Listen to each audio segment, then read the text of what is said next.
Hammaga salom do'stlar, siz har doimgidek to'g'ri manzilda MMA manzilidasiz. Yaqinda bo'lib o'tgan PFL turnirida Habibning jiyani Usman Nurmagomedov yana bir bor kamarda himoya qildi va o'z rekordini 21-0 yetkazib qo'ydi. Va hozirda barcha MMA olamidagi ekspertlar va boshqa UFC jangchilari Usmanning UFC 70 kg da qanchalik kuchli bo'lishi va uning imkoniyatlarini tahlil qilishdi. Batafsil fikrlarni hozir ko'rib chiqamiz. Daniel Cormier: Usman haqiqiy yirtqich. U juda ham kuchli, yengilmas, yosh, g'alabaga chanqoq va 21-0 rekordga ega. U haqiqiy janglarda professionalizmni saqlab qolgan holatda urush namoyish qiladi. Bilmadim u hali qancha vaqt PFLda jang qiladi, lekin UFCga xuddi u kabi sportchilar kerak. Islom Makhachev 77 kg ga o'tib ketganidan keyin Usman uchun UFCda ajoyib imkoniyat paydo bo'ldi. 70 kg chempionlik kamari uchun eshiklar ochildi. Bilaman, u bu vaznda super yulduz darajasiga chiqa oladi. Renato Moicano: bu turnirni qancha odam tomosha qildi, aniq bilmayman, lekin ko'p emasligiga shubham yo'q. Bu yerda darajalar bor. UFC PFLdan ancha uzoqda turadi. Lekin men Usmanni Hughes bilan jangidan keyin tomosha qilishni boshladim. Uning UFCdagi faoliyatiga kelsak, albatta bu yerdagi qariyalarni ketiga tepa oladi, mendan tashqari. U atigi 27 yoshda va ishonchim komil, bu monster hali 10 ta kamar himoyasini o'tkaza oladi. Ilya Topuria: uning butun boshli tanasi steroidlar bilan to'lib toshgan. U butun umr PFLda qoladi. Mana uning merosi. Demetrius Johnson: men Usmanni Benson Henderson bilan jangidan keyin tomosha qilishni boshlaganman va shuni payqaganmanki, 25 yoshli bu yigitda ajoyib oyoq zarbalari bor va uning tirsaklari juda ham yaxshi ishlaydi. Tik holatda ham parterda ham raqiblaridan bir xil ustunlikka erishadi. Yosh bo'lishiga qaramasdan u jang sportida o'zini topdi va har qanday promotionda o'zini ko'rsatdi. Endilikda eng katta liga UFCga o'tish vaqti keldi deb o'ylayman. Bilmayman uning Dana White va PFL bilan o'rtasidagi munosabatlar qanday, lekin menimcha hamma shu fikrda. Hech qanday shubha bo'lishi mumkin emas, uning bu yengilmas rekordi hali kattalashadi. Anthony Joshua: bu yigitlar, Habibning jamoasiga albatta hurmatim bo'lsin. Ular juda ham mehribon insonlar va Usmanning jangini ko'rib, u jang sifatida o'sganligini ko'rdim. Men uni o'z davrining eng buyuklaridan bo'lishiga aminman. Genri Cejudo: Usman Nurmagomedovning jang sifatida rivojlanganini ko'rish bu juda ham maroqli. U dunyoning eng zo'r jangchilar qatoriga kirib bo'lgan. Grapplingdan tashqari unda juda ham kuchli qo'l zarbalari bor. Kombinatsiyalarni juda ham aniq va sifatli qilib yo'llaydi.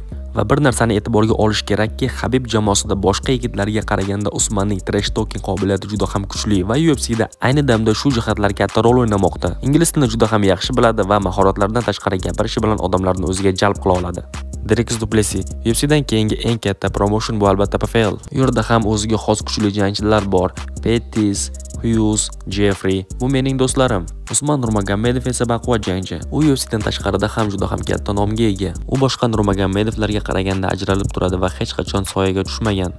Agarda men uning UFCdagi imkoniyatlarini baholaydigan bo'lsam, bemalol unga ikkita jangda chempionlik jangini berishlari mumkin. Tajribasidan kelib chiqib aytadigan bo'lsak, u hozir ham kamar uchun jang qila oladi, lekin baribir bir ikkita jang kerak. Usman, PFL kontraktingda yana qancha jang qoldi? Albatta juda ham ko'plab muxlislar seni UFCda ko'rishni istashmoqda. Hozir menda yana bitta jang uchun kontrakt bor. UFCga o'tish haqida gapiradigan bo'lsak, hali bir aniq qarorga kelganim yo'q. Hozirda juda ham ko'plab odamlar UFCdagi chempion Ilya Topuria va da'vogar Arman Sarukan bilan seni taqqoslashmoqda. Va ularni har birini hozirgi formasida sening hozirgi holatingga qarshi qo'yishsa, bunga qanday fikr bildira olasan? Birinchi navbatda ularga qarshi tayyorgarlik lageri mutlaqo farqli bo'ladi. Uslublar va darajalar umuman farq qiladi, lekin natija bir xil bo'lishiga ishonaman. Agarda sen va Arman Sarukanni taqqoslaydigan bo'lsak, kimning jismoniy mahoratlari va submission va grappling mahoratlari yaxshiroq? Men hali Armandan farqli ravishda mag'lub bo'lmaganman. Do'stlar, men agarda shaxsiy fikrimni aytadigan bo'lsam, Usman allaqachon PFLda gigant ustunlikni namoyish qilib bo'lgan. Birgina u yerda bunga qarshilik ko'rsatadigan jangchi bu Paul Hughes edi. Endilikda u testdan o'tib bo'ldi va o'ylashimcha UFCga o'tish vaqti keldi. Lekin Usmanning gap so'zlaridan kelib chiqib aytadigan bo'lsak, u hali veri UFCga qo'shilish niyati yo'q va chempionlikdan zavq olmoqda. Mana uning so'zlari: men MMAda katta yulduz darajasiga chiqa olaman. Bu yerda PFLda menda katta nom bor va UFCdan farqli ravishda, undan tashqari ham men yaxshigina karyera qura olaman. Men chempionman, hech narsa tashvishga solgani yo'q. PFL menga qancha to'lashiga bog'liq, keyin nima bo'lishini ko'ramiz. Men endigina 27 yoshman, yaqinda 28 ga to'laman va katta ehtimol bilan 32 yoshimda bu sportda bo'lmayman. Keyingi hayotimni esa Habib kabi o'tkazishim mumkin. Aytib o'tganimdek, Usman 27 yoshdayoq nafaqa haqida gapirmoqda. Oldin Umar Nurmagomedov ham UFCda chempion bo'lganidan keyin faoliyatini yakunlash mumkinligini aytgandi. Albatta, bu biroz qayg'uli. Ko'rib turganingizdek, PFL Usmanga yaxshigina pul to'lamoqda, lekin Dana White UFCga o'tsa xuddi shunday gonorarni unga beradimi? Bu hali noma'lum. Agarda uning o'zi buni to'liq xohlaydigan bo'lsa, Habib bilan aloqasi tufayli yaxshigina hamkorlikni taklif qilishi mumkin, lekin bu haqida aniq nimadir deyish qiyin. Abdulmanap Nurmagomedovning merosiga kelsak, uning o'zi ham Usmon Nurmagomedovda katta potensialni ko'rgan. Va albatta Habib jamoasidagi eng o'ziga ishongan, kekkaygan va shu bilan birgalikda aniq va kuchli janglar ko'rsata oladigan yigit.